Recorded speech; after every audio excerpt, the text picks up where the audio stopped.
سلام تماشابینان گرامی، خلاصه خبرهای مهم 8 سپتامبر تاجیکستان را از پایگاه خبری بامداد برایتان پیشکش میکنیم.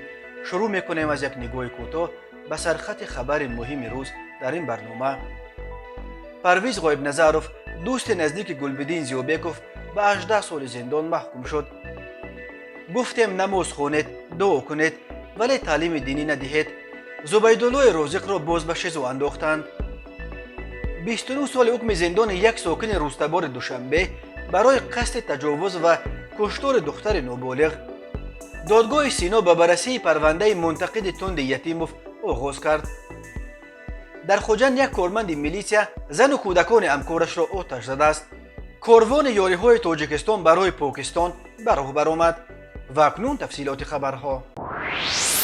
پرویز غایب نظروف، زاده دهه رجیس نویه روشقلعه ولایت مختار کوهستان بدخشان، از جانب یک دادگاه در دوشنبه به 18 سال زندان محکوم شده است. در این باره روز 7 سپتامبر سال 2022 در فیسبوک ژورنالیست مستقل انوره سرکورووا که اساساً رویدادهای مربوط به بدخشان را پیگیری میکند خبر داد. بنا به اطلاع سرکورووا، کارمندان پلیس روسیه پرویز غایب نظروف را ماه اوگوست سال جاری در نزد خانه‌اش در مسکو وقتی دستگیر کردند که او به جای کارش میرفت. او را خیلی زود بدون رعایت طلبات قانونی‌های استرداد به مقامات تاجیکستان سپاریدند. انوره سرکورووا می نویسد که کسی از خویش و تبارش درباره استرداد او از مسکو به دوشنبه و همین طور درباره اینکه او به چه عیبدار می شود در جریان نگذاشتند.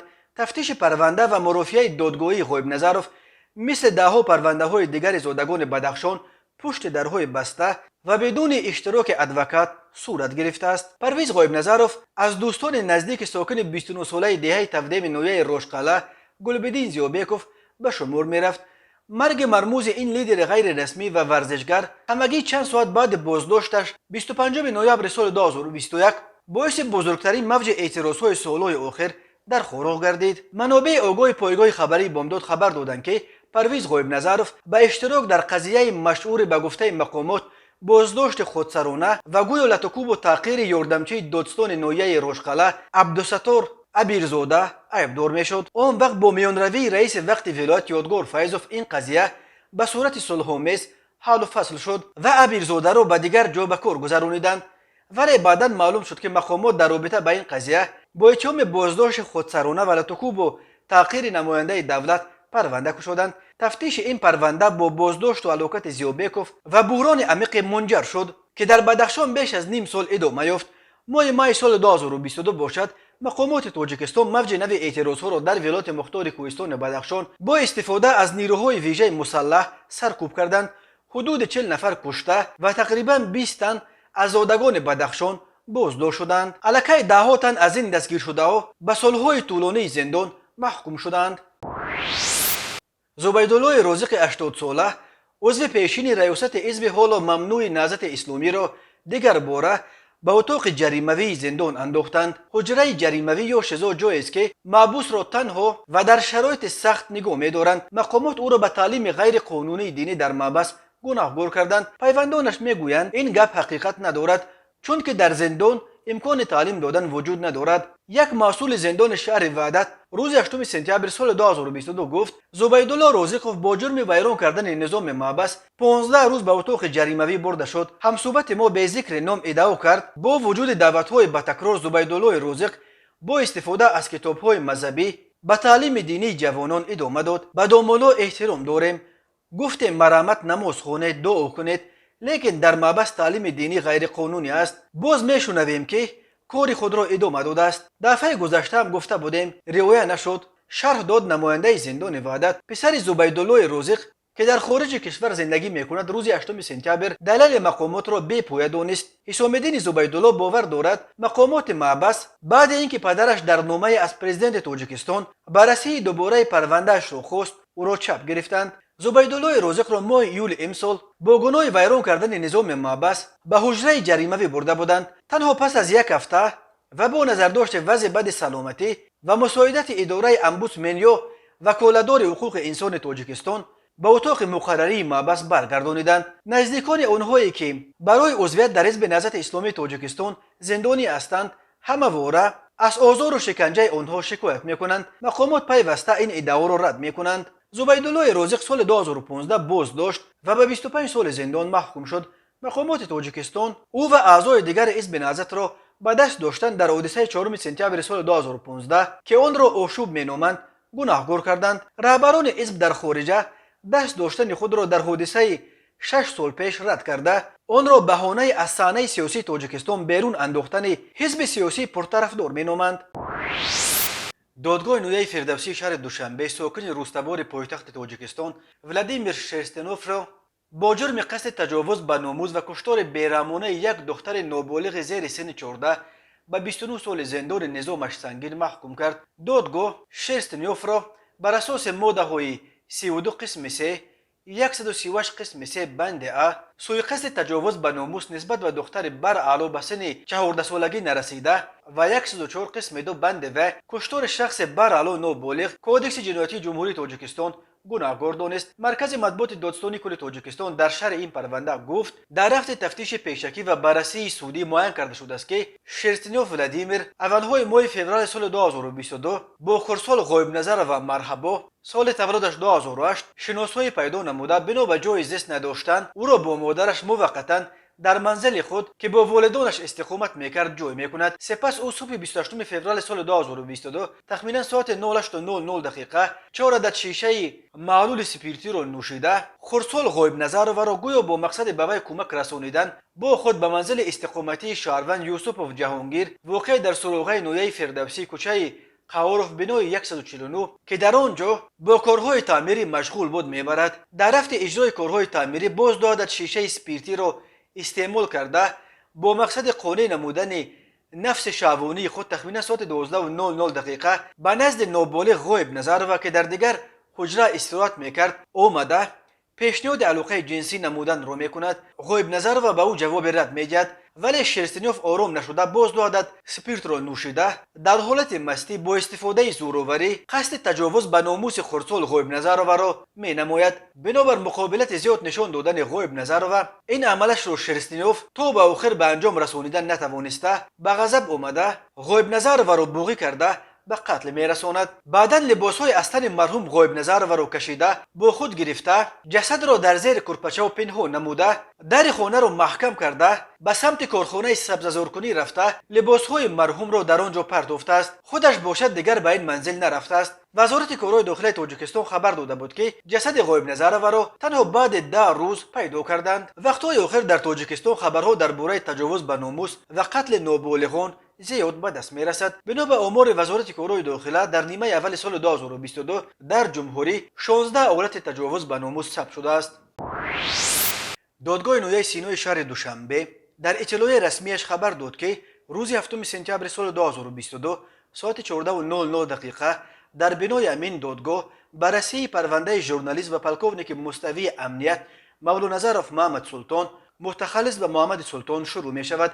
بنا به اطلاع رسمی دادگاه نویه سینا به ضد محمد سلطان بر اساس 2 ماده کودکس جنایتی تاجیکستان ماده 307 علاوه 3 تشکیل فعالیت اتحاد افراطی یا اشتراک در فعالیت چنین سازمانها و ماده 330 قسم 2 تحقیر نماینده دولت از طریق اینترنت رسما عیب اعلان شده است. بر اساس ماده 307 علاوه 3 به مولا نظرف همچون جزا از 5 تا 10 سال زندان تهدید میکند. قسم 2 ماده 330 همچون جزا برای تحقیر نماینده حاکمیت در شبکه‌های اینترنتی جریمه به اندازه از 1000 نشان دهنده تا 1500 نشان دهنده برای حسابها یا محروم ساختن از آزادی به مهلت تا 2 سال را پیش بینی میکند. محمد سلطانوف مولا نظر که سالهای آخر در شبکه‌های اجتماعی از رئیس کنونی کمیته دولتی امنیت ملی تاجیکستان سیمومین یتیموف با یک لعن تند انتقاد میکرد و همین طور به تندی شیوه شدید سرکوب اعتراضهای بدخشان را به باد انتقاد میکشید. او روز 16 ایون سال 2022 در منزلش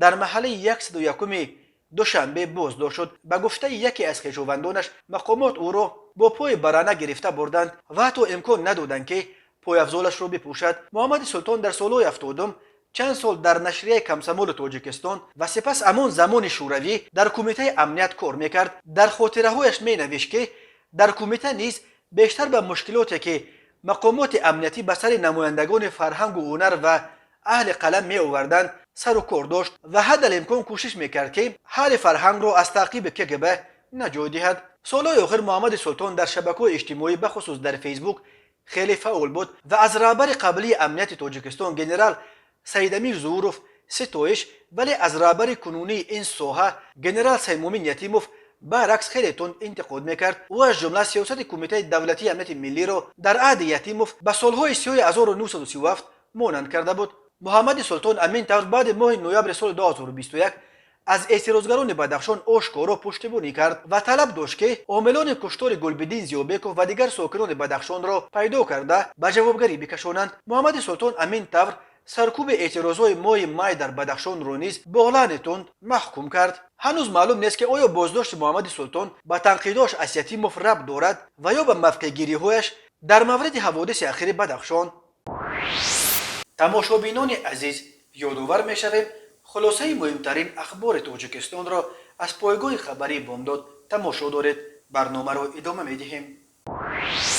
کاپیتان میلیسیا زا، ناظر گروه بقیدگیری موادهای عملیه مأموری شعبچه اخبار فوری و اطلاعاتی ریاست وزارت کارهای داخلی ولایت سوخت و جیانی او که در اکادمی وزارت کارهای داخلی تاجیکستان تحصیل میکرد با اتهام کشتار بهرامانه همسر یک همکارش و سوء قصد به کشتن 2 فرزند خردسال او دستگیر شدند.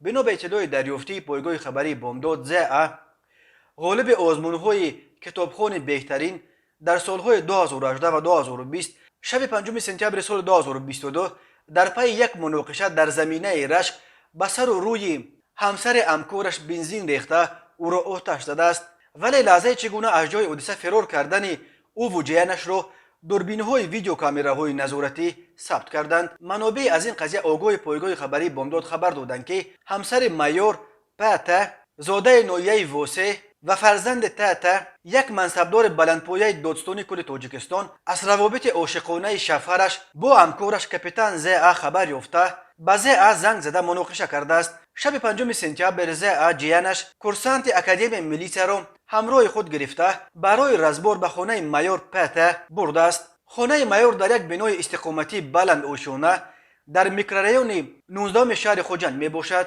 خود مایور آن شب در خانه نبوده است. زا به خانه در اومده با همسر پاتا جنجال کرده است و سپس در سر قهر به سر روی او بنزین ریخته او را آتش زده است. بعد این زا و جیانش همسر و 2 فرزند خردسال مایور را در آن خانه گذاشته در را بر رویشان محکم کردند و جای حادثه را ترک گفتند. همسر پاتا بر اثر سوختن اعضای بدنش به هلاکت رسیده است، ولی خوشبختانه همسایه‌ها صدای داد و فریاد را شنیده به کمک رسیدند و توانستند فرزندان این زن را که نیز اعضای بدنشان سوخته بود از آن خانه بیرون آورده به بیمارستان انتقال دهند. لحظه به خانه در آمدن و از آنجا بر آمدن زا و جیان او را دوربین‌های ویدیو کامراهای نظارتی ثبت کردند و آنها را الکی بعد ساعت بر اساس همین ثبت‌ها معاین و دستگیر کردند. به زا و جیان او که یک دختر جوان و دانشجوی اکادمی وزارت کارهای داخلی بوده است برای کشتار همسر همکارش با بیرحمی مخصوص و قصد کشتار 2 کودک و همچنین برای در حالت خطر به حیاتشان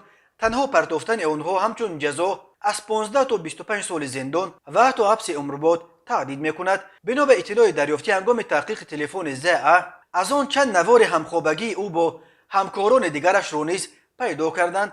معلوم می شود که زا با کدام مقصد لحظه های ملاقات های محرمانه و علاقه های جنسیش با همکاران را ثبت کرده می گرفته است. برخی از این ثبت ها الکی در خوجند در تلفن ها به سیر در آمدند و چند ویدیوش به دست اداره پایگاه خبری بامداد نیز رسید، ولی اداره بامداد به دلیل های اخلاقی از نشر این نوارها خودداری می کند و امیدوار است که قضیه زا برای همه اون کارمندان میلیسیا سوخت که دست به زنا زده بودند یک درس خوبی برای عبرت خواهد شد.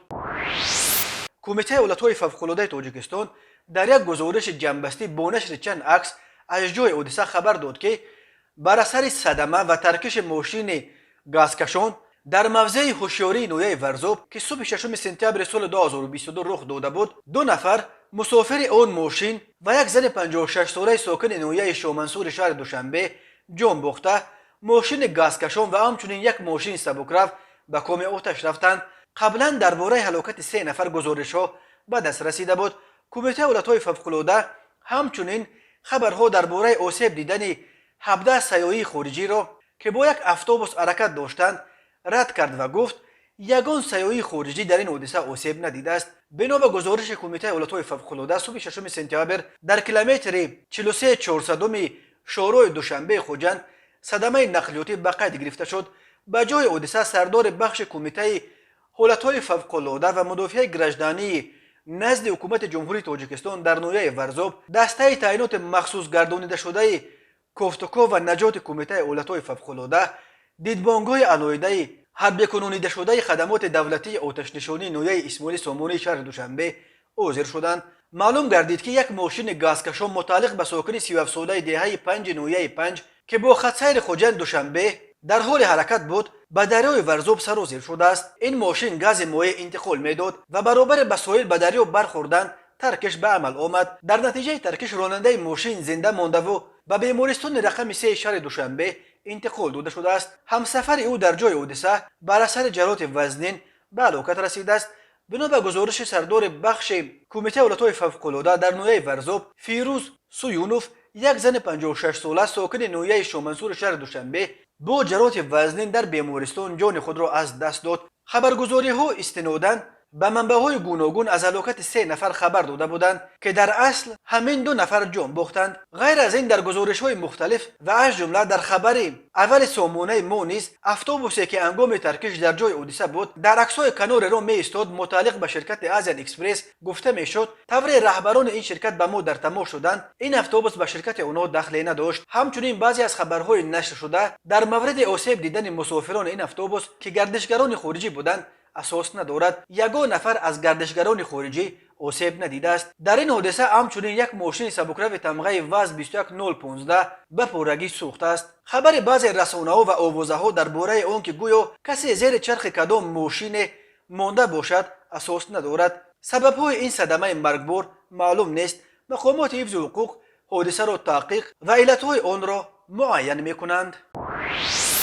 شرکت هواپیمایی سامان ایر سانه 8 سپتامبر سال 2022 اینک دومین هواپیمای بوینگ 737-800 را وارد دوشنبه نمود. شماره هواپیماهای خود را به 6 رسانید. هواپیما از 189 کرسی اکونوم کلاس عبارت بوده به نام قهرمان تاجیکستان نصرت الله مخصوم نامگذاری شده است. سانه 8 سپتامبر شرکت هواپیمایی در فرودگاه بین المللی دوشنبه هواپیمای بوینگ 737-800 را معرفی کرد. چاره‌بینی با اشتراک نمایندگان حکومت جمهوری تاجیکستان، کورپوس دیپلماتی مقیم تاجیکستان، هیئت بوینگ، شرکت‌های سیاحی، شریکان و واسطه اخبار عامه برگزار گردید. رهبر شرکت هواپیمایی سامان ایر عبدالقاسم ولیف ضمن سخنرانی خود قید کرد که هواپیمای گرفته شده به توسعه شبکه‌های پروازها، زیاد گردیدن شماره پروازها در خط‌سیرهای عمل کننده و راه‌اندازی خط‌سیرهای نو، همچنین بهتر نمودن صفت خدمت رسانی‌ها مساعدت خواهد کرد. سفارت امریکا در تاجیکستان نیز روز 7 سپتامبر با نشر عکس سفیر امریکا در کابینه خلبان‌های هواپیمای نو سامان ایر را با شامل نمودن 2 هواپیمای بوینگ 737-800 به پارک هواپیمایی خود تبریک کرده نوشت این هواپیماها به مردم امکانات پرواز به موضع‌های نو با راحت و اسلوب پیشنهاد می‌کند. این علاقه دومین هواپیمایی است که سامان ایر روزهای آخر وارد می‌کند. شرکت هواپیمایی سانه 3 آگوست سال 2022 یک هواپیمای بوینگ 737-800 را وارد دوشنبه نمود. هواپیما نام قهرمان تاجیکستان میرزا ترسونزاده را گرفت. شرکت هواپیمایی سامان ایر از سال 2008 در بازار بین المللی انتقالات هوایی با موفقیت فعالیت نموده عضو اساسیاسیون بین المللی نقلیات هوایی می باشد. سامان ایر در حال حاضر یگانه شرکت هواپیمایی فعال تاجیکستان است. شرکت ملی هواپیمایی تاجیک ایر به دلیل مشکلات مالیویش اینک بیش از 3 سال باز پرواز انجام دادن نمیتواند. خبرگزاری دولتی خاور با نشر 2 عکس خبر داد که روز 7 سپتامبر سال 2022 کاروان ماشین‌ها با کمک بشردوستانه تاجیکستان برای مردم جمهوری اسلامی پاکستان از میدان نوروزگاه شهر دوشنبه برابر آمد. در مراسم گسیل کاروان بشردوستانه نمایندگان اگنتی ذخیره‌های مادی دولتی حکومت تاجیکستان، سفارت پاکستان در دوشنبه و دیگر شخصان رسمی اشتراک داشتند. روز 6 سپتامبر کمیسیون دولتی حکومت تاجیکستان عاید به حالت‌های فوق‌العاده با دستور پرزیدنت امامعلی رحمان درباره جدا کردن کمک بشردوستانه برای پاکستان қарор қабул кард. ин кӯмакҳо аз 500 тонна орд, 500 тонна оби нӯшокӣ, 1000 тонна ангишсанг, 1000 тонна цемент ва 2000 адад шифр иборат буда, вазни умумии кӯмакҳо беш аз 3000 тонна ва маблағаш 12 миллион 200 000 сомонӣ, муодили қариб 1 миллион 200 000 долларро ташкил медиҳад. Тоҷикистон то кунун асосан худаш аз кишварҳои дигар ёриҳои башардӯстона дарёфт мекард ва хеле кам воқеъ шудааст ки ба кишварҳои дигар ёрии башардӯстона бифиристад. Бар асари обхезиҳои як моҳи охир дар Покистон дасти кам 1265 нафар ҷон бохта, 33 миллион аз аҳолии ин кишвар зарар диданд. ҳамчунин бар асари офатҳои табиӣ дар Покистон беш аз 1 миллион манзили истиқоматӣ, роҳҳо, пулҳо, дигар иншооти инфраструктурӣ ва заминҳои кишоварзӣ пурра хароб гардиданд. ва ҳоло як мурури кӯтоҳ ба ахбори криминалӣ ва ҳодисаҳои нохуши рӯз. 6 сентябри соли 2022 тахминан соати 05:00 дақиқа ронандаи автомашини тамғаи Opel Astra Артиқов Сайвали соли таваллудаш 1984 сокини ноҳияи 5 ҳангоми ҳаракат аз самти ноҳияи Ҷайҳун ба самти ноҳияи 5 дар ҳудуди ҷамоати шаҳраки дӯстии ноҳияи Ҷайҳун аз удаи идораи воситаи нақлиёт набаромада ба канори чапи самти ҳаракат чапа шудааст. дар натиҷа ронанда Артиқов ҷароҳатҳои гуногуни ҷисмонӣ бардошта дар ҷои ҳодиса ба ҳалокат расидааст. 6 сентябри соли 2022 тахминан соати 04:00 дақиқа ронандаи автомашини тамғаи Toyota Умаров Саиҷон соли таваллудаш 1999 сокини шаҳри Кӯлоб ҳангоми ҳаракат дар кӯчаи айнии пойтахт аз ҳудаи идора кардани воситаи нақлиёт набаромада пиёдагард Бердиев Абдуқаҳор соли таваллудаш 1987 сокини шаҳри Ваҳдатро пахш намудааст. дар натиҷа Бердиев ҷароҳатҳои гуногуни ҷисмонӣ бардошта ҳангоми ажҷониби ронанда ба беморхонаи ёрии таъҷилӣ дастрас намуданд дар роҳ ба ҳалокат расидааст. аз рӯи ин ҳодиса таҳқиқот идома дорад. ҳар сол бар асари садамаҳо дар роҳҳои Тоҷикистон то 400 нафар ба ҳалокат расида, беш аз 1200 тани дигар маъюб мешаванд. 7 сентябри соли 2022 тахминан соати 21:30 дақиқа ронандаи автомашини тамғаи Lexus Шарифзода Муҳаммад соли таваллудаш 1995 сокини ноҳияи Қубодиён ҳангоми ҳаракат дар шоҳрои Душанбеи Бохтар дар ҳудуди ноҳияи Рӯдакӣ аз удаи идораи воситаи нақлиёт набаромада пиёдагарди хурдсол Лақаев Абубакр соли таваллудаш 2013 сокини ноҳияи Рӯдакиро пахш намудааст. дар натиҷа хурдсол Лақаев ҷароҳати гуногуни ҷисмонӣ бардошта дар ҷои ҳодиса ба ҳалокат расидааст. аз рӯи ин ҳодиса таҳқиқот идома дорад. ба шӯъбаи вазорати корҳои дохила дар ноҳияи Исмоили Сомонӣ бо аризаи марди 60 солаи сокини шаҳри Душанбе муроҷиат намудааст ки моҳи августи соли 2021 марди 50 солаи сокини шаҳри Ҳисор ки пеш бо моддаи 247 кодекси ҷиноятии ҷумҳурии Тоҷикистон суд шудааст, бо рӯи фиреб ба боварияш даромада аз ӯ 140 000 сомонӣ гирифта ваъда додааст ки ба ӯ як адад трактор гирифта медиҳад, аммо то ҳол маблағашро барнагардонидааст. ҳамин тариқ номбурда моҳи октябри соли 2021 бо рӯи фиреб ба боварии марди 36 солаи сокини шаҳри Кӯлоб даромада аз ӯ як адад автомашини тамғаи Доландро ба маблағи 150 000 сомонӣ нархгузорӣ карда гирифта, 45 000 сомониашро дода, боқимонда 105 000 сомониро то ҳол барнагардонидааст. номбурда бо ҳамин роҳ моҳи октябри соли 2021 ба боварии зани 56 солаи сокини шаҳри Душанбе даромада аз ӯ 361 200 сомонӣ ва ба маблағи 600 468 сомонӣ арматура гирифта, то ҳол маблағашро барнагардонидааст. нисбати гумонбаршаванда парвандаи ҷиноятӣ оғоз карда шуда тафтишот идома дорад. ба шӯъбаи вазорати корҳои дохилаи дуи дар ноҳияи Сино бо аризаи марди 28 солаи сокини пойтахт муроҷиат намудааст ки 12 майи соли 2022 марди 38 солаи сокини пойтахт бо рӯи фиреб ба боварияш даромада аз ӯ барои тиҷорат 300 000 сомонӣ гирифта ваъда додааст ки дар муддати 3 шабона рӯз маблағашро бармегардонад, аммо номурда то ҳол маблағашро барнагардонидааст. ба шӯъбаи вазорати корҳои дохилаи як дар ноҳияи Сино бо аризаи марди 44 солаи сокини шаҳри Душанбе муроҷиат намудааст ки марди 32 солаи сокини пойтахт бо рӯи фиреб ба боварияш даромада аз ӯ 700 халтаи орди нави баракатро ба маблағи 168 700 сомонӣ гирифта ваъда додааст ки дар муддати як моҳ маблағашро бармегардонад, аммо номбурда то ҳол маблағашро барнагардонидааст. аз рӯи ин ҳодиса таҳқиқот идома дорад. тамошобинони азизу гиромӣ, ин буд муруре ба хулосаи чанд хабари муҳими имрӯзи Тоҷикистон. хабару гузоришҳои бештар аз Тоҷикистон ва дар бораи Тоҷикистону атрофи онро дар сомонаи пойгоҳи хабари Бомдод дар ин нишона پیگیری نموید. www.bomdod.com. خوش باشید.